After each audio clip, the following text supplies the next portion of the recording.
ছোট পুলিশের চক্করে পড়ে যারা কেস করেন তাদের বাড়ির মেয়ের বিয়ের বয়স পার হয়ে যায়, আর যদি স্ত্রী হয় সে বুড়ি হয়ে যায়, আর যে বুড়ি সে মরে যায়। এমন কেন হচ্ছে জজ সাহেব?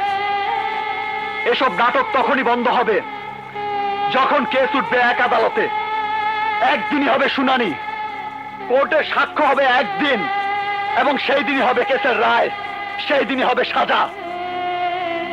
তারপর না কোনো আপিল, না কোনো দ্বিতীয় তারিখ, আর না কোনো দ্বিতীয় আদালত।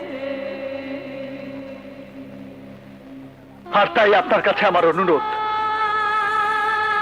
এই কেসের রায় শোনানোর পর আপনি আদালত মুলতবি ঘোষণা করুন your honour. Please please your honour. মামলার সমস্ত সাক্ষ্য প্রমাণ শুনানির পর এই আদালত আসামি আলী এবং তার স্ত্রীকে বেকসুর খালাস ঘোষণা করছে এবং আসামি ডন ওরফে কামাল সওদাগরকে নাবালিকা ফুলকে ধর্ষণ এবং হত্যার অপচেষ্টার দায়ে দোষী সাব্যস্ত করে তাকে মৃত্যুদণ্ডে দণ্ডিত করা হলো। না!